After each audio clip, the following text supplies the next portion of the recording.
Hello students, आज हम बात करेंगे प्लेसेंटा के बारे में। बच्चों, placenta as a full question आपके पास बहुत कम आता है। जनरली इसमें से जो क्वेश्चन आता है वो है write short note on chorionic villi.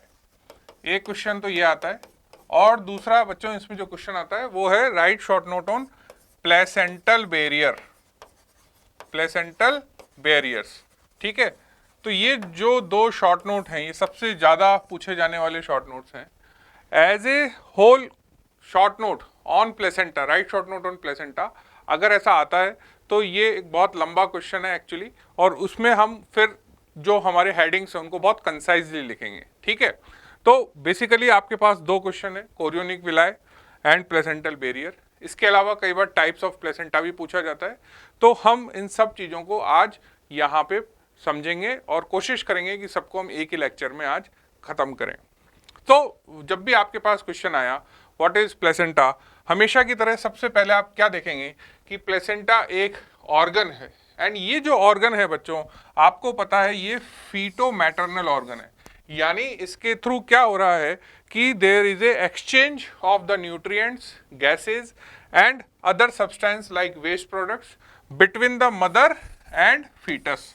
तो माँ और फीटस के बीच में जो चीज़ों का एक्सचेंज हो रहा है वो कौन कर रहा है? फीटो मैटरनल ऑर्गन, जिसका नाम है प्लेसेंटा। उसके बाद आपको ये लिखना है कि जो ह्यूमन प्लेसेंटा होता है वो क्या होता है बच्चों? Disc shape structure. और दूसरा, it is a hemochorial variety. Hemochorial का मतलब ये हुआ कि जो ह्यूमन प्लेसेंटा है उसमें मैटरनल ब्लड यानी हीमो वो आ जाता है कहाँ पे? कोरियोनिक विलाई के बीच में। इसलिए इस कौन से टाइप का प्लेसेंटा है ये? Hemochorial means maternal blood present in the intervillous space between the chorionic villi. So ये सबसे पहले आपको इंट्रोडक्शन में लिखना है। उसके बाद आपको ये लिखना है कि जो प्लेसेंटा होता है उसके अंदर दो कंपोनेंट होते हैं, एक होता है मैटरनल कंपोनेंट और एक होता है फीटल कंपोनेंट। जो मैटरनल कंपोनेंट है बच्चों ये कहाँ से डिराइव हुआ? ये डिराइव हुआ डेसिडुआ बेसिलिस। क्लियर? और जो फीटल कंपोनेंट है वो कहाँ से डिराइव होगा? वो डिराइव होगा बच्चों कोरियोनिक फ्रोंडोसम। ये दो नाम आपके क्वेश्चन के आंसर में बड़े बड़े चमकने चाहिए, दिखने चाहिए, बिकॉज डेसिडुआ बेसिलिस एंड कोरियोनिक फ्रोंडोसम के डेवलपमेंट से ही आगे क्या बनने वाला है? प्लेसेंटा। अब डेसिडुआ बेसिलिस क्या होता है? तो बच्चों मैंने जो डेसिडुआ है उसकी जो सेपरेट क्लास है उसमें आपको बताया कि जो मैटरनल यूट्राइन एंडोमेट्रियम होती है, ये एंडोमेट्रियम आफ्टर द फर्टिलाइजेशन जब प्रेगनेंसी होती है तो under the effect of the hormones इस एंडोमेट्रियम के अंदर चेंजेस होते हैं। आपको पता है एंडोमेट्रियम की दो हमने डिवीजन या लेयर्स पढ़ी, एक एंडोमेट्रियम का बेसल पार्ट और एक एंडोमेट्रियम का फंक्शनल पार्ट। ये जो एंडोमेट्रियम का फंक्शनल रीजन है जिसमें आपके पास दो लेयर्स होती हैं, स्पॉन्जियम एंड कॉम्पैक्टम। ये जो दो लेयर्स हैं जो फंक्शनल लेयर कहला रही हैं ये क्या कहलाती हैं? डेसिडुआ। क्लियर? तो जो डेसिडुआ बेसिलिस है ये इस एंडोमेट्रियम का जो डेसिडुआ है उसका वो हिस्सा होता है जो कि ट्रोफोब्लास्ट, जो हमने डिवाइड करी है पोलार और नॉन पोलार में, तो जो पोलार ट्रोफोब्लास्ट के कांटेक्ट में आता है उसको हम बोलते हैं डेसिडुआ बेसिलिस। ठीक है, यहां बच्चे कंफ्यूज करते हैं कि डेसिडुआ बेसिलिस में ये जो बेसिलिस वर्ड है क्या ये इस बेसल लेयर के लिए? नहीं, this is not for this basal layer. Please keep this thing in mind कि जो आपकी एंडोमेट्रियम है इसके दो पार्ट हैं, ये है बेसल लेयर, ये है फंक्शनल लेयर। इस फंक्शनल लेयर को जिसको डेसिडुआ बोला, इसके फिर तीन पार्ट हैं, डेसिडुआ बेसिलिस, कैप्सुलरिस एंड पैराइटलिस। तो डेसिडुआ बेसिलिस इस फंक्शनल लेयर का वो हिस्सा है जो कि पोलार ट्रोफोब्लास्ट के कांटेक्ट में आता है। ठीक है, कोरियोनिक फ्रोंडोसम क्या है? कोरियोनिक फ्रोंडोसम पोलार ट्रोफोब्लास्ट के साइड में बनने वाले वो सिंसिशियो ट्रोफोब्लास्ट के एक्सपांशंस हैं या एक्सटेंशंस हैं जो कि आपका प्लेसेंटा बनाएंगे। क्लियर?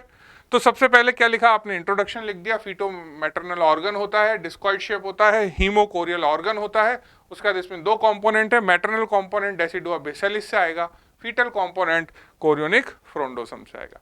अब आपको क्या लिखना है कि जब हम ग्रॉसली देखते हैं, यानी जब एक फुल टर्म प्रेगनेंसी होती है और प्लेसेंटा हमारे हाथ में होगा, तो अगर आप उसको देखोगे तो देखने में कैसा लगेगा। तो बच्चों फुल टर्म प्लेसेंटा जो है, मैंने बताया अभी ये कैसा है बच्चों, it is a disc shape structure and इसकी दो सरफेसेस होंगी। Now these two surfaces are, one is fetal surface और दूसरी होगी मैटरनल सरफेस।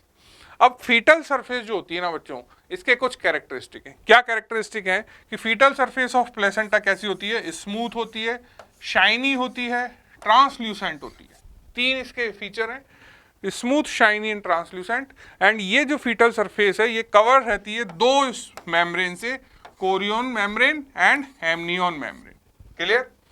तीसरा कैरेक्टरिस्टिक है कि ये जो सरफेस है, इस सरफेस के सेंटर में आपको क्या मिलेगी बच्चों, अम्बिलिकल कॉर्ड।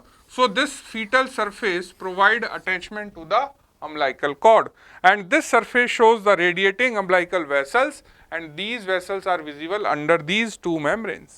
Clear?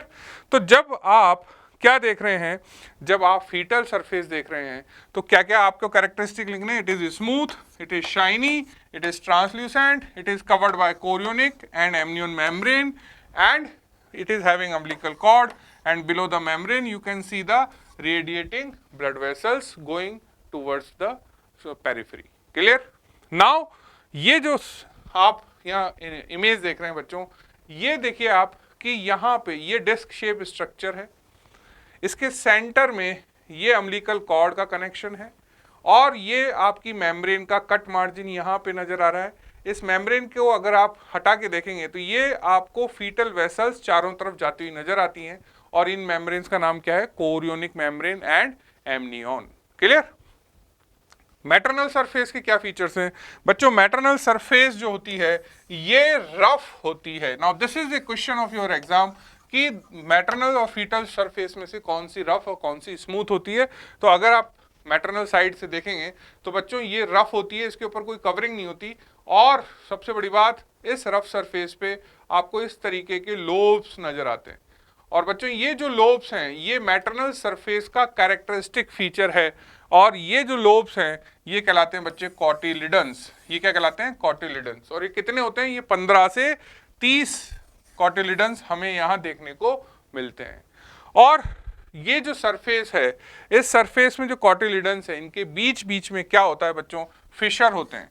आप देख रहे हैं यहाँ पे ये फिशर्स हैं, ठीक है। और इन फिशर्स में क्या फंसा होता है, प्लेसेंटल सेप्टम। क्या होता है इनके बीच में, placental septa and each cotyledon. और ये जो हर कॉटिलिडन है, अगर आप इसका इंटरनल स्ट्रक्चर माइक्रोस्कोप में देखेंगे तो हर कॉटिलिडन में हमें 2 से 3 कोरियोनिक स्टेम विलाई नजर आती है, ठीक है। तो फीटल सरफेस और मैटरनल सरफेस में क्या डिफरेंस हुआ कि फीटल सरफेस स्मूथ होती है, मैटरनल सरफेस रफ होती है। तो यहाँ पे आप दोनों सरफेस एक साथ देख रहे हैं बच्चों। अम्बिलिकल कॉर्ड इस सरफेस पे नहीं है, अम्बिलिकल कॉर्ड कहाँ दिख रही है हमें, फीटल सरफेस पे। इस सरफेस पे ये लोब्स या कॉटिलिडन दिख रहे हैं, इस सरफेस पे आपको ये मेम्ब्रेन दिख रही है। इस सरफेस पे मेम्ब्रेन नहीं होती है। इस सरफेस पे इन मेम्ब्रेन्स का नाम क्या है, Korean and amnion. In membranes के नीचे आपको ब्लड वेसल्स जाती हुई नजर आएंगी, इस सरफेस पे कोई ब्लड वेसल नजर नहीं आएगी। इस सरफेस का कलर डार्क मैरून कलर होता है। इस सरफेस पे फिशर्स नजर आ रहे हैं, इस सरफेस पे कोई फिशर नजर नहीं आता है। अब सबसे इंपॉर्टेंट एक और क्वेश्चन है about the weight of placenta. What is the weight of placenta बच्चों? प्लेसेंटा का वेट लगभग 500 ग्राम होता है। अगर आप इंडियन स्टैंडर्ड की बात करेंगे तो इंडियन स्टैंडर्ड में जो न्यूबॉर्न बेबी होता है उसका वेट होता है 25 kg और ये कितना है बच्चों, 500 grams. So what is the ratio, it is 1:5। Clear. अगर बेबी का वेट और प्लेसेंटल वेट का रेशियो देखें तो ये 1:5 होता है। Clear. So what is the weight of the placenta, around 500 grams.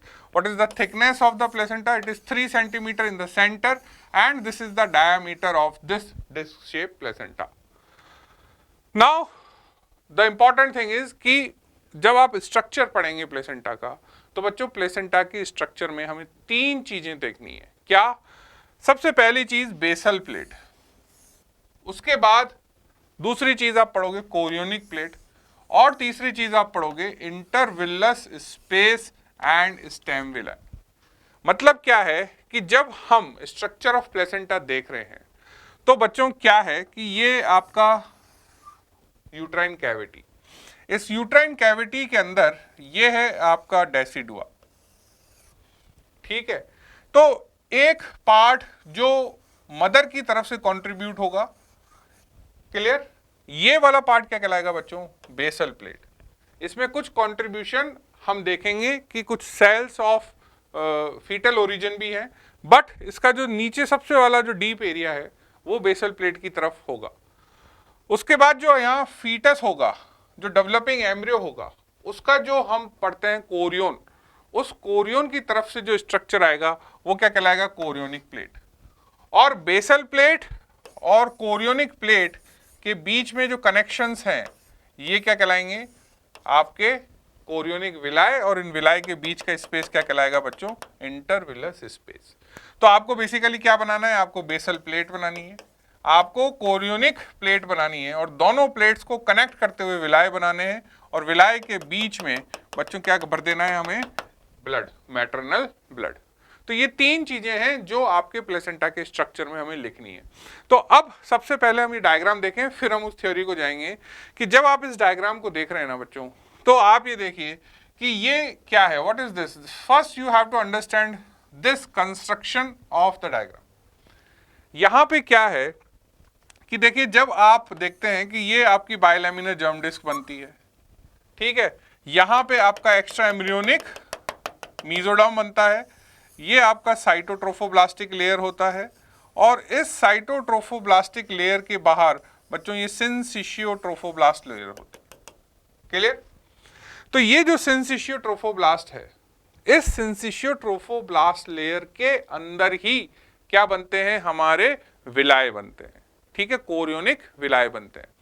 अब ये जो सिंसिशियोट्रोफोब्लास्ट लेयर है, ये पोलर साइड से इस तरह से प्रोजेक्शन देगी जो कि कोरियोनिक फ्रोंडोसम कहलाएंगे, और ये कोरियोनिक फ्रोंडोसम मैटरनल डेसिडुआ में जाके अंदर पेनिट्रेट करेंगे। ये हमें बेसिक चीज पता है।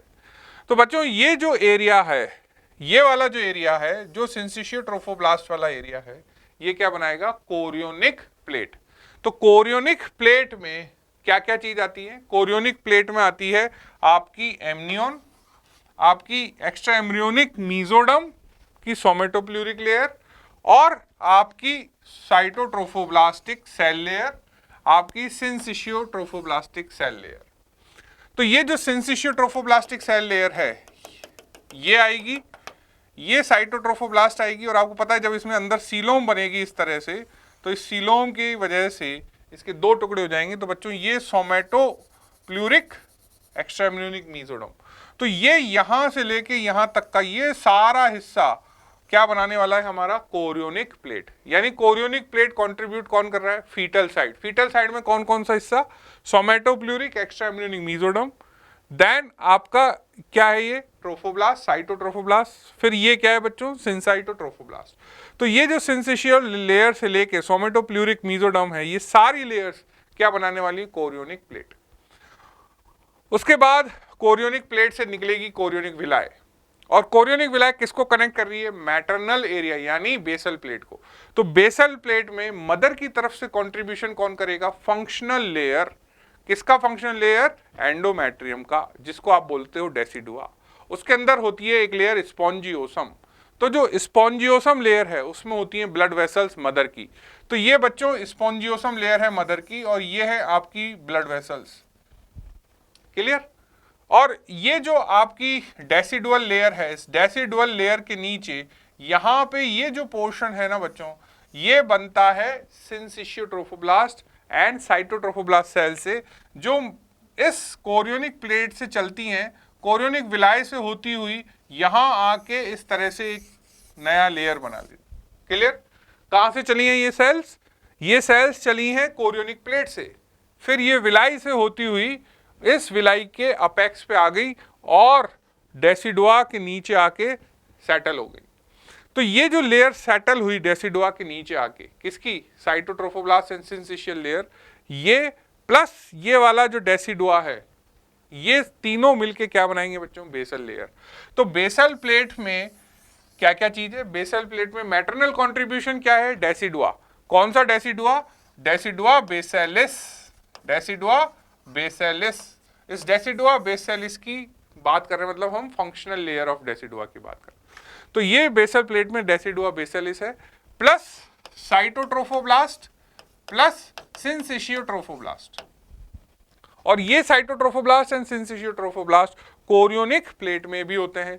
ये cytotrophoblast and syncytiotrophoblast chorionic villi में भी होते हैं। ये cytotrophoblast and syncytiotrophoblast basal plate में भी होते हैं। यानी जब आप प्लेसेंटा का स्ट्रक्चर देख रहे हैं या प्लेसेंटा का डेवलपमेंट लिख रहे हैं, तो बच्चों ये दो लेयर आपको तीनों जगह लिखनी है, बेसल प्लेट, कोरियोनिक प्लेट, और उन दोनों के बीच का connection, that is your anchor villi. ठीक है, तो यहां पे जब हम स्ट्रक्चर की बात कर रहे हैं, बेसल प्लेट की बात कर रहे हैं, तो बच्चों बेसल प्लेट में एक चीज क्या है, चूंकि बेसल प्लेट मदर साइड में है, तो सबसे पहले डेसिडुआ बेसिलिस यानी मदर की एंडोमेट्रियम, कौन सा फंक्शनल लेयर, उस फंक्शनल लेयर में मैंने बात की आपको कौन से पार्ट की, स्ट्रेटम स्पॉन्जियोसम, जिसके अंदर ब्लड वेसल है। उसके बाद यहां पे देखो सिंसिशियोट्रोफोब्लास्ट, साइटोट्रोफोब्लास्ट एंड फिर से सिंसिशियोट्रोफोब्लास्ट, यानी मदर का आ गया डेसिडुआ बेसिलिस और सिंसिशियोट्रोफोब्लास्ट एंड साइटोट्रोफोब्लास्ट, जो कोरियोनिक प्लेट से ऊपर की तरफ जा रहे हैं और एंडोमेट्रियम के नीचे जाके एक लेयर बना रहे हैं। तो ये सारी चीजें क्या कहलाई, बेसल प्लेट बनाई। ठीक है, अब यहां पे हमने सिंसिशियोट्रोफोब्लास्ट को दो लेयर में डिवाइड किया हुआ है, outer layer of syncytiotrophoblast and inner layer of syncytiotrophoblast. बीच में आती है साइटोट्रोफोब्लास्ट। ये कैसे होता है ये मैं अभी आगे समझाऊंगा। बच्चों यहाँ पे दो नाम बड़े इंपॉर्टेंट हैं, निटाबुश लेयर एंड रोहर्ट्ज फिब्रिनॉइड स्ट्राया। इनके क्या फंक्शन है ये भी हम अभी नेक्स्ट आगे स्लाइड में देखेंगे। उसके बाद फीटल साइड में है कोरियोनिक प्लेट, यहां पे आपकी extra embryonic mesoderm plus cyto and syncytiotrophoblast. बीच में आ गया intervillous space and stem villi. Stem villi जो होती हैं उसके अंदर हम देखेंगे कि प्राइमरी, सेकेंडरी, टर्शियरी विलाई बनती है। टर्शियरी विलाई के अंदर भी क्या है, सिंसिशियोट्रोफोब्लास्ट एंड साइटोट्रोफोब्लास्ट। ठीक है, यानी फिर से एक बात समझो बच्चों कि जब आप ये स्ट्रक्चरल ऑर्गेनाइजेशन ऑफ प्लेसेंटा देखते हैं तो तीन चीजें आपको एग्जाम में लिखनी है कि भाई प्लेसेंटा में तीन चीजें होती हैं, मदर की तरफ होती है बेसल प्लेट, फीटस की तरफ होती है कोरियोनिक प्लेट, बीच में कनेक्शन है जिसको हम बोलते हैं विलाई। बेसल प्लेट में मदर की तरफ से decidua basalis plus syncytiotrophoblast cytotrophoblast, fetus की तरफ से extra embryonic mesoderm plus syncytiotrophoblast cytotrophoblast. इन दोनों प्लेट्स को कनेक्ट करने वाली एंकरिंग विलाय वो उसके अंदर भी क्या है, सिंसिशियोट्रोफोब्लास्ट एंड साइटोट्रोफोब्लास्ट।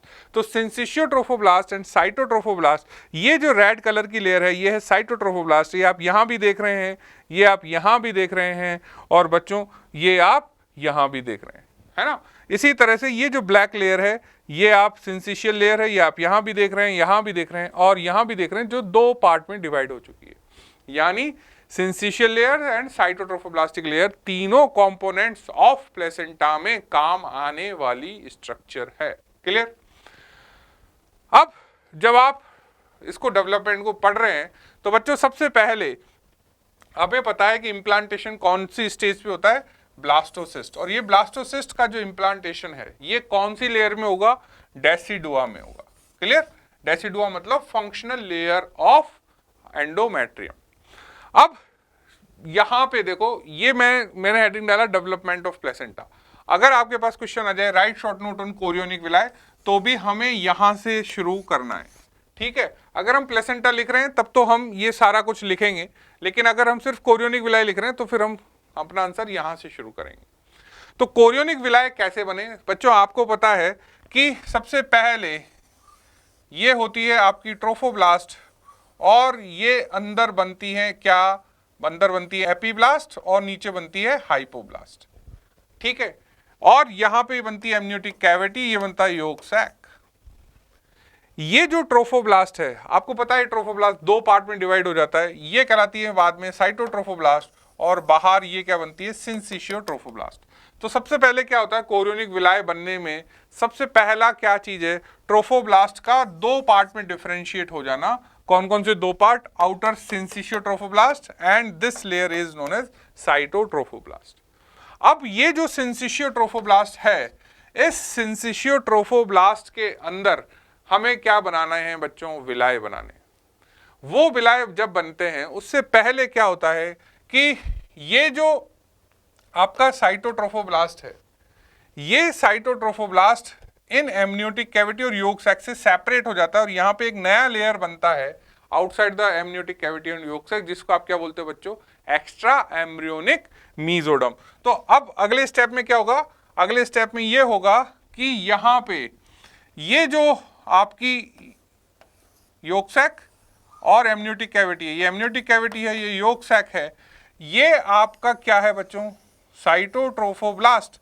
अब देखो दोनों के बीच में हमने गैप जनरेट कर दिया और ये एरिया क्या कहलाया, एक्स्ट्रा एम्ब्रियोनिक मीजोडम। और हमें पता है एक्स्ट्रा एम्ब्रियोनिक मीजोडम कहाँ से आता है, हाइपोब्लास्ट सेल से माइग्रेटरी सेल चल के योग सैक की वॉल से इस एक्स्ट्रा एम्ब्रियोनिक मीजोडम को बनाती है। इस एक्स्ट्रा एम्ब्रियोनिक मीजोडम के अंदर फिर आपको पता है बाद में सीलोम जनरेट होती है, और जब इसमें सीलोम जनरेट होती है तो ये सीलोम कैसी होती है बच्चों, हॉर्सशू शेप, इस तरीके की सीलोम होती है।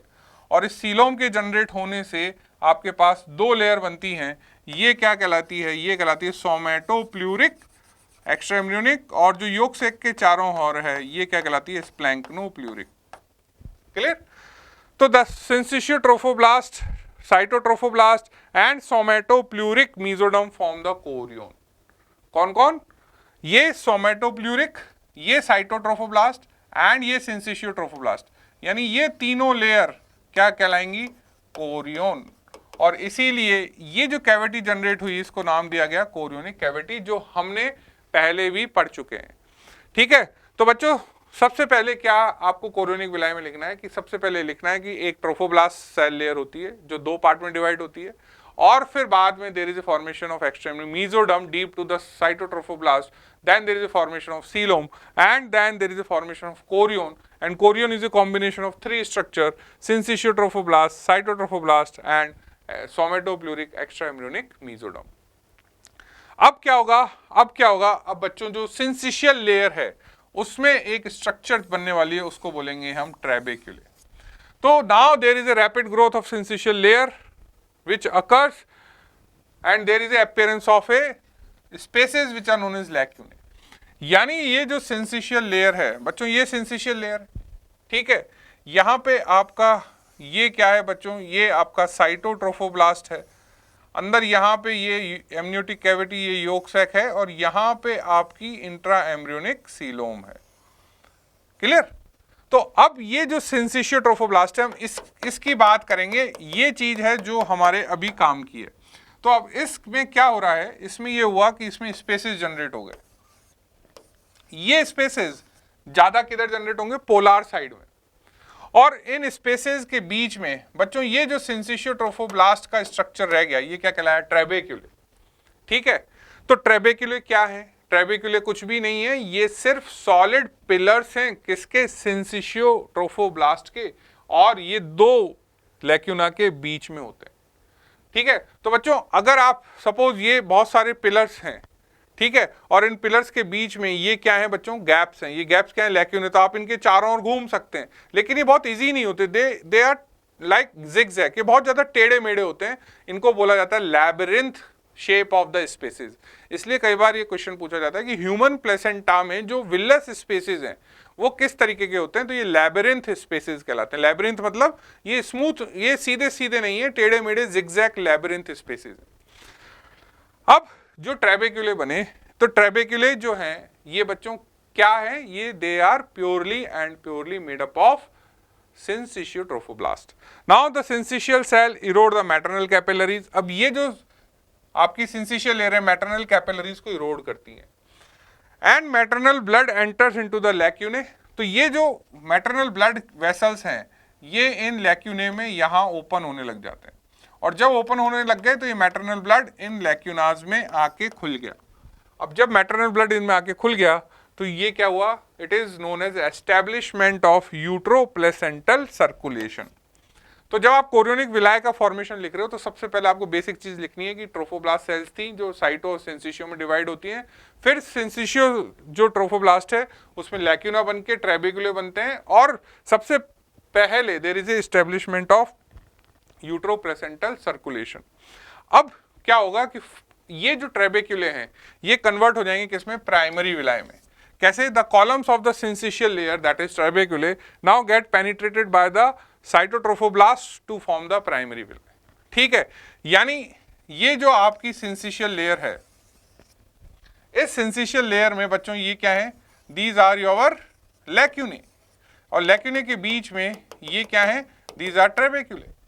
और यहां पे अभी आपको पता है कि बीच में ये क्या होता है, ये है आपका साइटोट्रोफोब्लास्टिक कवर, और ये जो साइटोट्रोफोब्लास्टिक सेल्स हैं ये सेल्स अब माइग्रेट करेंगी और ये माइग्रेट करके इस पिलर के बीच में घुस गई। तो अगर आप इसका सेक्शन लोगे तो ये एक लैक्यूना है, ये दूसरा लैक्यूना है, इनके बीच में ये क्या है, दीज आर सिंसिशियल लेयर, और यहां से अंदर क्या घुस गया बच्चों, ये साइटोट्रोफोब्लास्ट। तो ये जो स्ट्रक्चर है ये क्या कहलाया, प्राइमरी विलाय।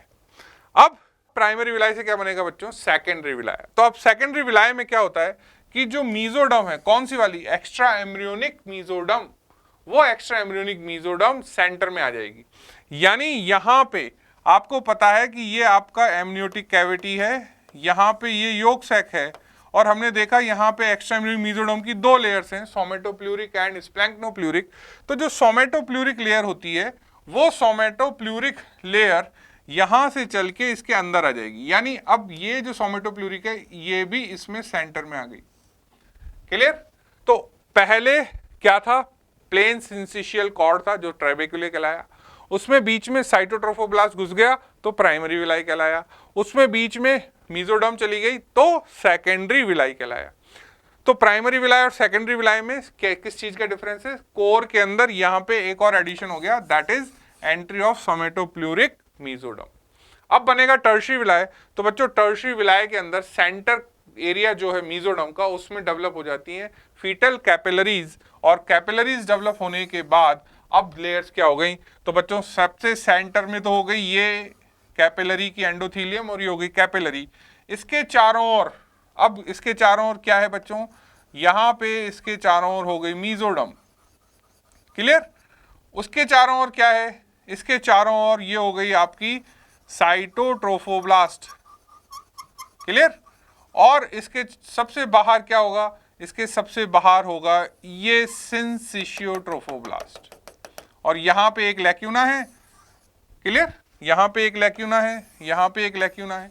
तो ये जो बीच में स्ट्रक्चर बना ये क्या कहलाया, टर्शियरी विलाय। तो टर्शियरी विलाय के अंदर क्या क्या स्ट्रक्चर्स होते हैं, सो सबसे बाहर syncytiotrophoblast, then cytotrophoblast, then extra embryonic mesoderm, and then you will have fetal capillary.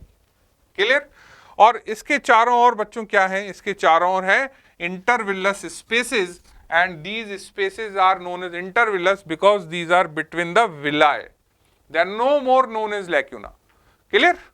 तो यहां पे अब एक और वर्ड आया कि कोरियोनिक लेवी और कोरियोनिक फ्रोंडोसम क्या होते हैं। जब कोरियोन बन रहा है, यानी कोरियोनिक विलाय जब बन रहे हैं, तो आप अगर इस डायग्राम को देखें बच्चों, तो यहां पे आप ये पाएंगे कि क्या प्लेसेंटा इस डेवलपिंग एम्ब्रियो के चारों ओर बन रहा है, नहीं बन रहा है। सिर्फ और सिर्फ देखिए इस एरिया में आपको फॉर्मेशन ऑफ प्लेसेंटा नजर आ रहा है। ठीक है। तो यहां पे मैं एक और आपको डायग्राम दिखाता हूं कि इस डायग्राम में आप देखें कि जब शुरू में आपके ये जो विलाय बन रहे हैं ना, ये चारों ओर बन रहे हैं, दिख रहे हैं आपको, लेकिन धीरे धीरे देखो ये कम होते जा रहे हैं, ये यहां से गायब हो गए इस सरफेस से, और धीरे धीरे इस सरफेस से भी गायब हो गए, सिर्फ एक पर्टिकुलर एरिया में रह जाते हैं। तो ये जो विलाय हैं ये इनिशियली पूरे आपके डेवलपिंग एम्ब्रियो के चारों ओर बनते हैं, बट लेटर ऑन सिर्फ जो पोलार एरिया है जहां पे कनेक्टिंग स्टॉक है उस एरिया में डेवलप होते हैं। तो ये जो पार्ट है, ये जो विलाय हैं, ये विलाय कहलाए कोरियोनिक फ्रोंडोसम, और यही विलाय प्लेसेंटा बनाएंगे डेसिडुआ बेसिलिस के साथ। बाकी के जो विलाय हैं जो डिसअपियर हो गए, डीजनरेट हो गए, वो क्या कहलाए, वो एरिया कहलाया chorionic laeve. So what is chorionic laeve, the chorionic villi in relation to the decidua capsularis degenerates and this part is smooth is known as chorionic levy, while the chorionic villi in relation to the decidua basalis get develop and it is essential to form the placenta is known as chorionic frondosome. So Decidua capsularis के नीचे वाला जो आपका ab embryonic region of developing embryo है उसके अंदर chorionic levy area है, और जो आपका पोलर ट्रोफोब्लास्ट की तरफ वाला जो एरिया है वहां पे कोरियोनिक फ्रोंडोसम है जो डेसिडुआ बेसिलिस के कांटेक्ट में है। क्लियर? यहां पे बच्चों इस डायग्राम में आपको मैं एक और चीज समझाता हूं कि देखो इनिशियली क्या हो रहा है। इनिशियली ये होता है कि जब हम डेवलपिंग एम्ब्रियो की बात करते हैं तो यहां पे आप ये देखिए कि ये आपकी जर्म डिस्क है या एम्ब्रियोनिक डिस्क है, उसके ऊपर एक एमनियोटिक कैविटी है, ये योक सैक है, ठीक है, और बाहर की तरफ ये कोरियोनिक कैविटी है। इस कोरियोनिक कैविटी का ये जो आउटर लेयर है ये क्या कहलाता है बच्चों? This is सोमेटोप्लूरिक extra embryonic mesoderm. ये सोमेटोप्लूरिक एक्स्ट्रा एम्ब्रियोनिक मीजोडम इस साइटोट्रोफोब्लास्ट एंड सिंसिशियोट्रोफोब्लास्ट लेयर्स के साथ मिलकर कोरियोन बना रहा है। तो यहां पे जब इनिशियली आपका एम्ब्रियो बनता है तो कौन सी कैविटी सबसे लार्ज है? आप देख सकते हैं यहां पे कोरियोनिक कैविटी सबसे लार्ज है, इसीलिए इसको कोरियोनिक सैक स्टार्टिंग में बोलते हैं। लेकिन जब ग्रोथ होगी एम्ब्रियो की तो बच्चों हमें पता है एमनियोटिक कैविटी फोल्डिंग के बाद फैलती जाती है। तो बच्चों ये फैलेगी कैसे? ये बाहर की तरफ फैलेगी, ये एमनियोटिक कैविटी बाहर की तरफ फैलेगी। तो यहां पे देखो जैसे ही फोल्डिंग शुरू हुई ये एमनियोटिक कैविटी का एनलार्जमेंट शुरू हो गया। अब अगर एमनियोटिक कैविटी एनलार्ज होगी तो कौन सी कैविटी छोटी होगी? नीचे की तरफ योक सैक और बाहर की तरफ कोरियोनिक कैविटी। तो कोरियोनिक कैविटी बहुत तेजी से छोटी होने लग रही है, यानी ये जो एमनियोन है ये मेम्ब्रेन कौन सी है? एमनियोन। एक टाइम ऐसा आएगा कि ये एमनियोन और ये कोरियोन दोनों आपस में चिपक जाएंगे। तो देखो यहाँ पे और स्पेस कम हो गया इन दोनों के बीच में, और यहाँ पे अल्टीमेटली ये जो एरिया है ये इसके साथ चिपक गया। तो ये जो आपको लाइट स्काई ब्लू कलर का एरिया देखो ये एनलार्ज हो गया, यानी एमनियोटिक कैविटी बहुत बड़ी हो गई। और यहाँ पे अब ये जो स्ट्रक्चर है इसमें ये कोरियोन तो है ही, साथ में एमनियोन लेयर भी आ चुकी है। तो इसीलिए यहाँ पे जब प्लेसेंटा बनेगा तो देखो ये तो अम्बिलिकल कॉर्ड है, लेकिन ये जो प्लेसेंटा बनेगा इस प्लेसेंटा के ऊपर फीटल साइड में मैंने स्टार्टिंग में कहा दो मेम्ब्रेन कवर करेंगी, एक एमनियोन और एक कोरियोन। कोरियोन तो है ही, कोरियोन क्यों है? बिकॉज कोरियोन तो इसका बेसिक मेम्ब्रेन है जो कोरियोनिक प्लेट का हिस्सा है, लेकिन एमनियोन भी आके कोरियोन से चिपक जाती है। क्यों? क्योंकि कोरियोनिक कैविटी धीरे धीरे डिसअपियर हो जाती है। क्यों? क्योंकि एमनियोटिक कैविटी फैल जाती है और कोरियोनिक कैविटी खत्म हो जाती है। तो एक टाइम ऐसा आया है यहां पे आप देखिए कि कोरियोन और एमनियोन आपस में फ्यूज हो चुके हैं। इस डायग्राम में भी आप ये चीज एक्सप्लेन कर सकते हैं कि यहां पे आप देखिए इस एरिया में आपकी जो विलाई है वो डेवलप हो चुकी है। ये आपका क्या है बच्चों? कोरियोनिक प्लेट, ये एरिया बेसल प्लेट, और इन दोनों के बीच में बच्चों ये है आपकी विलाई। क्लियर? तो हमने देखा कि जो विलाई है ये किस किस को कनेक्ट करती हैं? कोरियोनिक प्लेट और बेसल प्लेट को। और ये जो विलाई है ये कोरियोनिक फ्रोंडोसम के एरिया में डेवलप हुई। बाकी के एरिया में आप देखो कि धीरे धीरे ये विलाई डिसअपियर हो रही हैं, और बेसिकली ये एरिया कौन सा है? ये है डेसिडुआ कैप्सुलरिस का एरिया। क्लियर?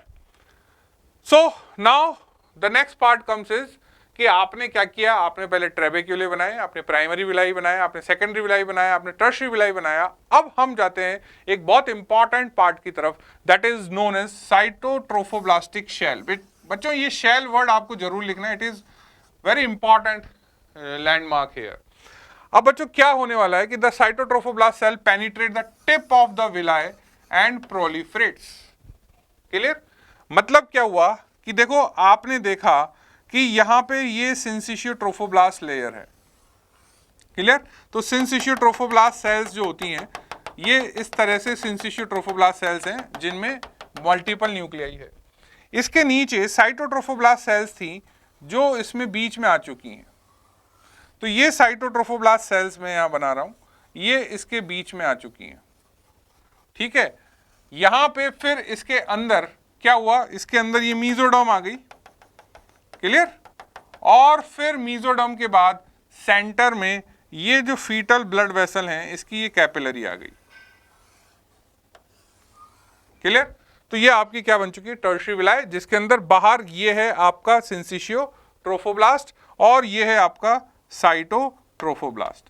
अब बच्चों ये जो साइटोट्रोफोब्लास्ट सेल्स हैं, ये साइटोट्रोफोब्लास्ट इस विलाई की टिप को पियर्स करके इस तरह से बाहर की तरफ फैल जाती है। ठीक है, तो ये जब बाहर की तरफ फैली तो यहां पे भी एक और विलाई होगी, ऐसे इधर भी एक और विलाई होगी, तो इसकी टिप से भी साइटोट्रोफोब्लास्ट सेल आएंगी, इसकी टिप से भी साइटोट्रोफोब्लास्ट सेल आएंगी। तो इस तरह से एक साइटोट्रोफोब्लास्टिक सेल का शेल बन जाता है। सो साइटोट्रोफोब्लास्टिक शेल, साइटोट्रोफोब्लास्टिक शेल कैसे बना कि cytotrophoblast cells penetrate the tip of your tertiary villi and proliferates.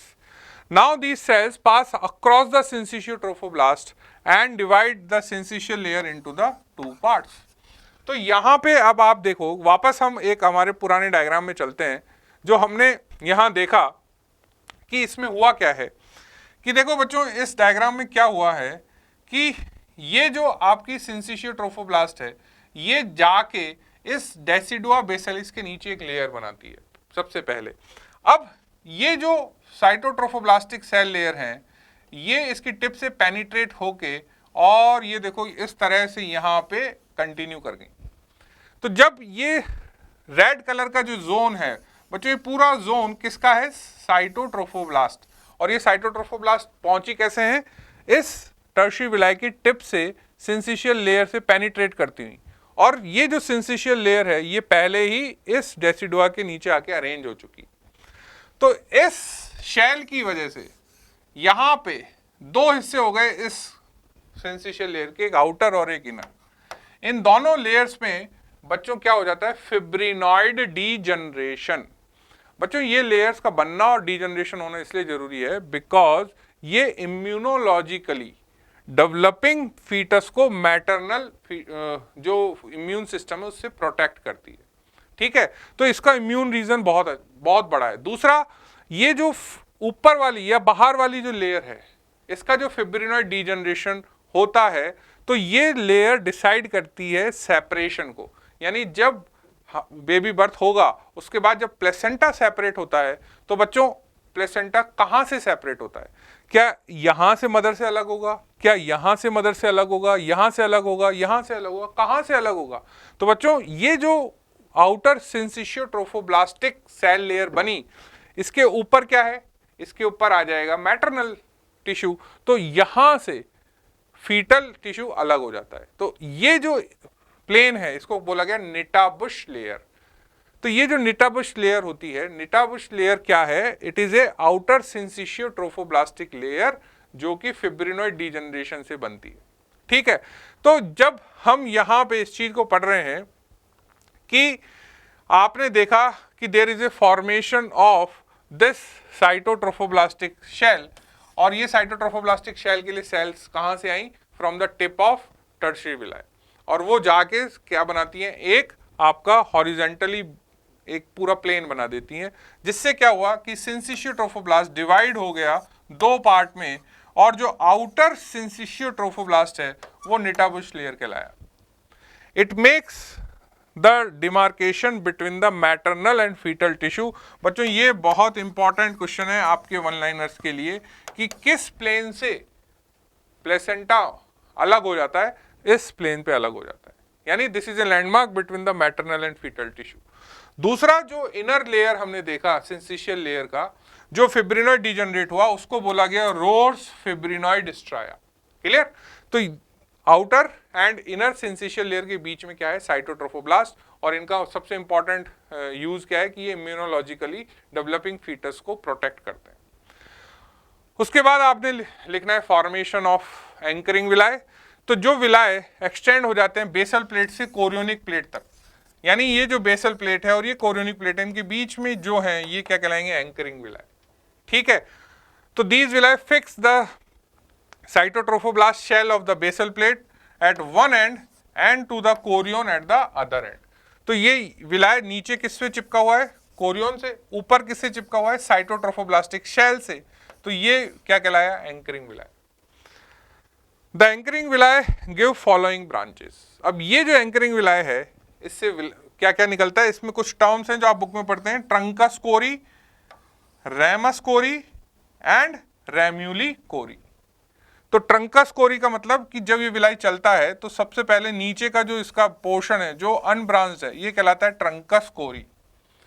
ये ट्रंकस कोरी फिर ब्रांचेस देगा जो कहलाएगी रैमस कोरी। तो ये इस तरह से ब्रांच देगा, ये ब्रांच कहलाई रैमस कोरी। फिर जो रैमस कोरी है वो फिर ब्रांच देगा, वो कहलाई रैम्यूली कोरी। तो ये फिर जो आगे ब्रांच देगा ये कहलाएंगी रैम्यूली कोरी। क्लियर? तो यहां पे इस डायग्राम में देखो ये जो बेसल पार्ट है ये तो कहलाया ट्रंकस कोरी। इस ट्रंकस कोरी ने फिर दो ब्रांच दी, ये बड़ी वाली, ये दोनों क्या कहलाई रैमस कोरी। फिर रैमस कोरी ने आगे जाके छोटी छोटी ब्रांचेस दी, ये क्या कहलाई बच्चों रैम्यूली कोरी। और अल्टीमेटली आप देख रहे हो कि यहां पे ये फ्लोटिंग विलाय जनरेट हो जाती है। ये फ्लोटिंग विलाय एक्चुअली सबसे इंपॉर्टेंट है बिकॉज ये फ्लोटिंग विलाय मैटरनल ब्लड में फ्लोट करती रहती है जहां पे सबसे ज्यादा आपका फीटो मैटरनल एक्सचेंज होता है। क्लियर? उसके बाद कॉटिलिडन कैसे बनते हैं? तो क्या हो गया कि जो एंकरिंग विलाई हुए after formation of anchoring villi the endometrium extend between the villi like a septa. मतलब ये जो एंकरिंग विलाई बने इनके बीच में ये एंडोमेट्रियम सेप्टा की तरह बीच बीच में डिप मार जाती है और इसके डिप मारने से बाहर से जो प्लेसेंटा है वो कैसा नजर आया? अब आपको लोब्स के फॉर्म में नजर आएगा। ठीक है? तो लोब्स का बनना यानी कॉटिलिडन्स का बनना क्यों होता है? बिकॉज एंकरिंग विलाई के बीच का जो गैप है उस गैप में जो मैटरनल टिश्यू है यानी जो आपकी डेसिडुआ है वहां से सेप्टास जनरेट हो जाते हैं और ये सेप्टास कहां चले गए? इंटरविलस स्पेस में चले गए। Divides the placenta into the lobes which are known as cotyledons. Clear? तो कॉटिलिडन्स किससे बनते हैं बच्चों? इनको बोलते हैं प्लेसेंटल सेप्टम। बट ये प्लेसेंटल सेप्टम फीटल टिश्यू नहीं है, ये मैटरनल टिश्यू से बनते हैं। ठीक है? अब बात करेंगे प्लेसेंटल बैरियर की। तो प्लेसेंटल बैरियर एक्चुअली क्या है? प्लेसेंटल बैरियर टर्शियरी विलाई का स्ट्रक्चर है जो कि टर्शियरी विलाई के अंदर जो फीटल ब्लड है उसको इस मैटरनल ब्लड से सेपरेट कर रहा है। तो इसमें क्या क्या स्ट्रक्चर है हमने देखा। सबसे बाहर की तरफ क्या है? Syncytio trophoblast. ठीक है? सबसे आउटर क्या है? Syncytio trophoblast. उसके बाद सिंसिशियो ट्रोफोब्लास्ट के अंदर क्या है? साइटोट्रोफोब्लास्ट। साइटोट्रोफोब्लास्ट के अंदर क्या है? मीजोडर्म। और मीजोडर्म के अंदर क्या है? Basement membrane of fetal endothelium and then lining of fetal capillary. तो बाहर से अंदर गए तो सबसे आउटर सिंसिशियो ट्रोफोब्लास्ट है। अंदर से बाहर आ रहे हो तो बच्चों सबसे अंदर फीटल कैपिलरी के एंडोथेलियम, उसकी basement membrane, mesoderm, cytotrophoblast and syncytio trophoblast. लेकिन बच्चों क्या होता है कि ये जो इतनी सारी आपको बैरियर के अंदर लेयर्स मिल रही हैं, ये कब मिलती हैं? ये मिलती हैं अराउंड 4 मंथ ऑफ प्लेसेंटा के अंदर। यानी 4 मंथ प्रेगनेंसी अगर आप प्लेसेंटा देखोगे तो उसमें आपको इतनी सारी लेयर मिलेंगी। लेकिन जब मैच्योर प्लेसेंटा हो जाता है यानी जब आप 9 मंथ पे पहुंचते हो तो बच्चों जो एक्सचेंज है उसकी रेट बहुत हाई होती है। जो मैटरनल और फीटल ब्लड के बीच में एक्सचेंज हो रहा है उसकी रेट बहुत हाई होती है और हाई रेट होने के लिए आपको इस लेयर की थिकनेस को कम करना पड़ेगा। तो सवाल ये आता है कि कौन सा जो बैरियर है वो मैच्योर प्लेसेंटा के विलाई में नहीं होगा। तो बच्चों साइटोट्रोफोब्लास्टिक सेल्स जो होती हैं ये गायब हो जाती हैं, डिसअपीयर हो जाती हैं। तो जो मैच्योर प्लेसेंटा है उसके बैरियर में एंडोथेलियल लाइनिंग होती है, उसके अंदर मीजोडर्म होती है और सिंसिशियल लेयर होती है, साइटोट्रोफोब्लास्ट नहीं होती है। प्लस जो मीजोडर्मल लेयर है और सिंसिशियो ट्रोफोब्लास्ट लेयर है ये बहुत पतली यानी थिन हो चुकी होती है। क्लियर? नाउ लास्टली आती है एप्लाइड की बात कि अब एप्लाइड में क्या लिखना है। तो बच्चों एप्लाइड में आपको 2 मेन चीजें लिखनी है, एक तो abnormal attachment of umbilical cord और दूसरा abnormal attachment of placenta in the uterine wall. अब यहां पे 2 वर्ड है, एक तो है बैटलडोर प्लेसेंटा और एक है विलामेंटस प्लेसेंटा। बैटलडोर का मतलब क्या है कि जनरली जो आपका डिस्कॉइड शेप प्लेसेंटा है उसके सेंटर से अम्बिलिकल कॉर्ड निकलती है, लेकिन अगर ये यहां से ना निकल के मार्जिन से निकले, अगर अम्बिलिकल कॉर्ड मार्जिन पे अटैच हो तो इसको क्या बोलेंगे बच्चों? बैटलडोर। दूसरा विलामेंटस प्लेसेंटा होता है। विलामेंटस प्लेसेंटा का मतलब क्या है कि जनरली क्या होता है कि ये अम्बिलिकल कॉर्ड अटैच है और ब्लड वेसल्स आपके यहां पे यानी प्लेसेंटा के ऊपर रेडिएट होती हुई नजर आती है। लेकिन विलामेंटस के अंदर क्या होता है बच्चों कि ये जो प्लेसेंटा है इस प्लेसेंटा के अंदर यहां पे ये रेडिएट होती हुई वेसल्स नजर नहीं आके पहले ही, जैसे ये जो कॉर्ड आ रही है यहीं पे पहले ही रेडिएट हो जाए, it radiates before it approaches the placenta. यानी जो मेम्ब्रेन्स है ना वो बहुत लंबी लंबी हो जाती हैं। तो विलामेंटस प्लेसेंटा में क्या हो रहा है, विलामेंटस प्लेसेंटा में आपको जो कॉर्ड है वो अम्बिलिकल कॉर्ड प्लेसेंटा के साथ चिपकी नजर नहीं आएगी। प्लेसेंटा और कॉर्ड के बीच में बहुत सारी मेम्ब्रेन का एक पोर्शन होता है जिसके बीच में आपको वेसल्स का गुच्छा नजर आता है और फिर अम्बिलिकल कॉर्ड बनती है। ये कॉर्ड जो है यहाँ सेंटर में चिपकी होनी चाहिए थी, उसकी बजाय दूर बनी। क्यों? क्योंकि ये जो वेसल्स हैं ये लंबी हैं और ये मेम्ब्रेन से चारों ओर से ढकी हुई होती है।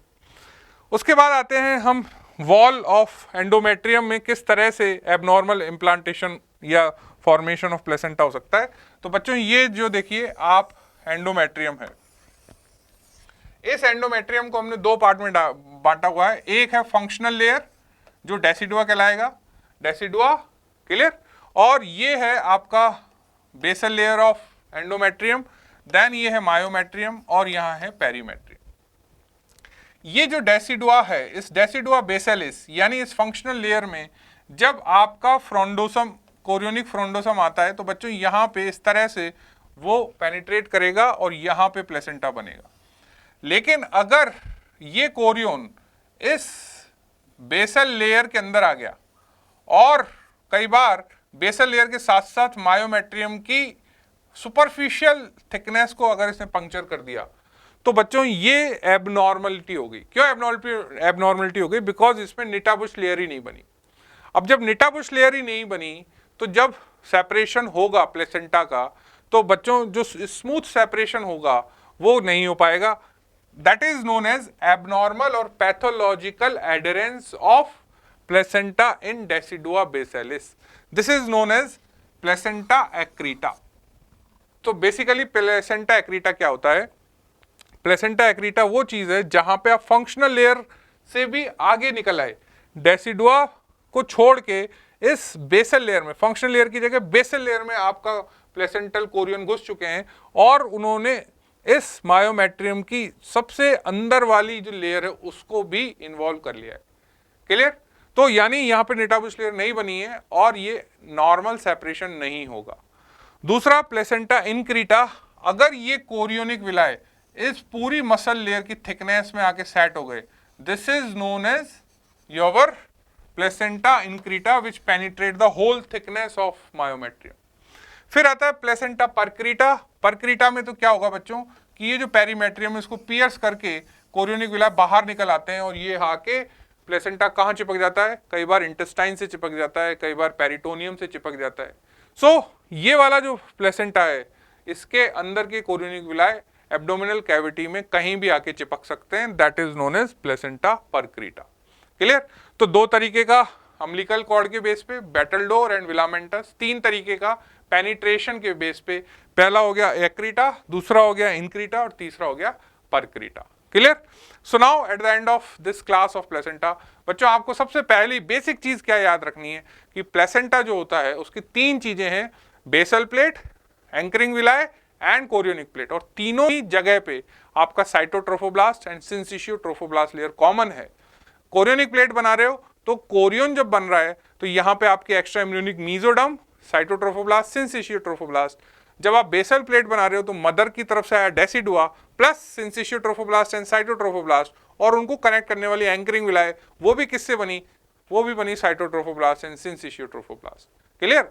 और दूसरी चीज सबसे इंपॉर्टेंट जो आपको याद रखनी है कि जब हम बात कर रहे हैं प्लेसेंटल बैरियर की तो पहले हम बात कर रहे हैं टर्शियरी विलाय की सारी थिकनेस की, और बाद में जब मैच्योर प्लेसेंटा होता है तो बच्चों साइटोट्रोफोब्लास्ट सेल गायब हो जाती हैं, सिंसिशियल लेयर की थिकनेस कम हो जाती है। क्लियर?